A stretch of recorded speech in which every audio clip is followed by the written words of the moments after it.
A covert housing crisis is currently taking place as you watch this video, even if many appear to be ignoring the signs. It's clear that the housing market has plunged into a crisis phase, and what lies ahead of us is a potential disaster in 2023, even greater than what we observed in 2008. Although many people continue to be dubious, because conflicting information, new data is indicating a worrying future. One of the initial messages you will receive from the reality is that crash skeptics' prices around the country are not increasing. And this is somewhat indicative, despite the fact that the most renowned and the most popular indicator used to gauge property values in the US is sometimes referred to as the Case-Shiller Index, as of the most recent reading is for September 2022. The cost of homes has dropped from its peak in June by just a little over 2.5%. But many like to point out that discovering that homes are only cooling a crash is unlikely because we still have to continue to be 38% greater than pre-pandemic levels. But this assessment doesn't actually reflect what is happening. Currently, the situation on the ground, Shiller is renowned for being a lagging indicator. Without boring you to death, if you go deeply into the details of the information about the Case-Shiller Index, what you will see is that it utilizes to generate a typical figure that spans approximately 3 months consecutively. This indicates that, while at home, the shift in prices can be collapsing. It wouldn't make the case appear as serious, Shiller, particularly in that opening phase in which the earliest indications of a downtrend. It's not only me who thinks this. We may demonstrate this by examining Redfin numbers. As you may already be aware, Redfin is primarily a platform for listing properties and also having some of the largest real estate datasets globally. Their data and their calculations are accurate, and Redfin can quickly glance at listings in real time to calculate averages without examining county records that are often behind schedule and cost more on websites like Zillow and other prop tech businesses. Basically, the situation is fantastic. However, like many others, it frequently lags behind what's truly taking place in the marketplace in real time. What do these numbers indicate, though? As I've already explained, the situation Shiller reached its pinnacle in June of 2022, while the Redfin numbers peaked in May, 1 month prior to the Shiller. This might not appear significant, but if we delve deeper, additionally, we can clearly discern a divergence that clarifies why a lot of investors are panicked as they observe the drastic decline. We can observe from Shiller that prices have dropped 2.5% from the peak. The bottom line? It's a drop in the ocean. Prices that were previously reported on by Redfin dropped 12.6%, which is a tremendous amount of alteration in the real estate industry. Recall that prices often fluctuate a little. Yearly fluctuations and a 13% decrease in a few months is a strong indication that should provide all of the information you require. Learn about this market's future at the end of the day. Shiller's argument is simply lagging behind how quickly this collision is happening. The truth is concealed. The crash is already obvious, ongoing, not simply in the field of finance. YouTubers who are discussing its famous CEOs that are employed in the sector, Lance Lambert, an employee of Fortune, spoke with CoStar CEO Andy lately. Many people are concerned about Florence CoStar being a pioneer in commercial real estate analytics, data, and the CEO was very clear about his position on this.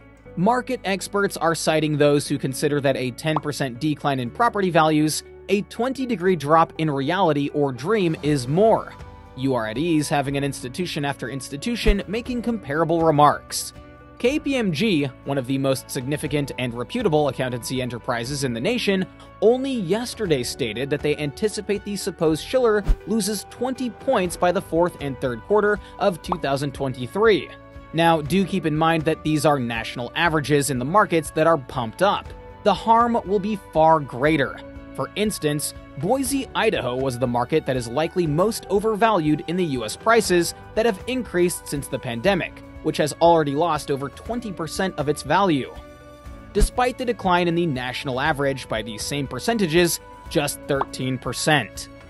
This is more than twice as common as numerous other American cities are destroyed, so that you may fit inside the same inflated boat. Be thinking about what comes next. I hope what you hit that comes next is the like and the subscribe buttons, having so far enjoyed this video, and the last time we did, we got more than 4,000 likes. I hope this video can reach that same level. Returning to the national price crisis being down 13%, based on what appears to be the most accurate figures available, and they are already declining in hot markets. A lot more than 20%. Where is all of this heading? Well, many believe this may be worse than in 2008. The highest, when experts talk about a crash like this, is the source that everyone is aware of.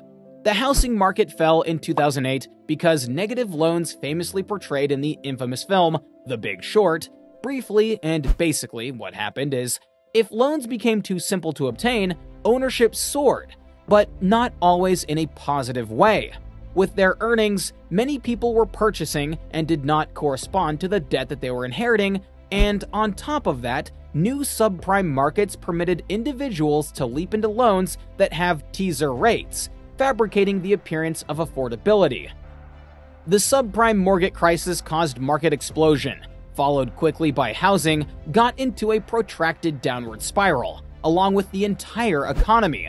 But loans now standards appear drastically different. The regulations have been improved. The subprime market is changing to almost non-existence. So if that's what's going on, what is a strong and healthy foundation potentially leading to a well-timed break in the market? The solution is rather simple, yet for some reason, it isn't really discussed. Investors' withdrawals over the previous 10 years. Big Wall Street investors. They modify a single-family home to market a variety of businesses, including as a door-open Redfin Zillow and many others. Other people have entered the markets and started investing in real estate. These are referred to as iBuyer programs. Essentially, it was a place of business where you can receive a quick offer for your home, and this enormous firm would enter and pay cash for it. Consequently, this transformed the market because these offers were frequently made are fair. In fact, businesses were providing far more than what appeared to be reasonable value. These were enormous technical props. Unproductive giants who lacked concentration, considering profits for expansion, many examples of these larger institutions, they were vying for market share. They were trying to acquire entire cities, even if it meant spending less. What this did in each home was that it made a situation where prices customers were buying with wide eyes over hundreds and thousands of houses and relisting them for exorbitant prices. Money-stoking market inflation worked for a long time, particularly in the post-pandemic boom, is rather slow interest rates and a jubilant mood surrounding aid and acceleration price growth. A pace that has never been seen before in the entire operation was, in reality, a self-sustaining cycle. These businesses' entire neighborhoods were exaggerated, attracted smaller investors, mom-and-pop real estate operations that practiced purchasing a home and making changes to it frequently, floor paint the spaces and wait a few months, then sell for huge profits. This style of conduct fueled price inflation. And this is the situation that was left, where investors were a sizable percentage of buyers, as reported by Redfin. Studies show that in Q4 of 2021, investors acquired in the US approximately 1 in 5 homes that were sold, even bringing up the fact that in that number was significantly greater in other cities. As an illustration, roughly 30% in Vegas, a quarter's worth of all properties sold, went to a shareholder, and these figures most likely diluted with additional data. Using straightforward logic, if we remove the properties that were sold privately and focus only on moderately priced properties sold, and the areas that drew the percentages would undoubtedly increase to something ludicrous. However, is the fact. At one time last year, investors had essentially controlled the market. This is all about to blow apart, leading to, lastly, what caused this collapse. It did not originate from bad loans, but rather the result of the total collapse of iBuyers. Redfin had previously been observing, basically dissolving there with other single-family holdings, dealing with bankruptcy. It's only a question of time until we see the full extent of investors pulling out on the market in 2008. These subprime mortgages were common. as a portion of the overall mortgage origination never ever got as high as 13%. And even then, even with everyone's dilution, 13% anyone else with an existing mortgage. Those with mortgages that were paid off were sufficient to collapse the entire market. 13% loans defaulted, and everything fell apart. With roughly 15 to 20% right now, what percentage of properties go to investors? What occurs when they all leave at the same time? The same mechanisms that induce both at once. Prices will now act as fast as eyes will, particularly in light of when the rates are higher and the economy is lagging behind. You look at businesses like Open Door. It experienced a $928 million loss in the third quarter. You gotta consider the future of this space.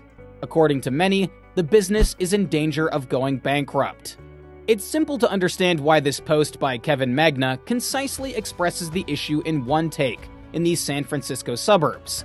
That Open Door is visible, just unable to transfer its stock in this if a house was listed for $2.2 million.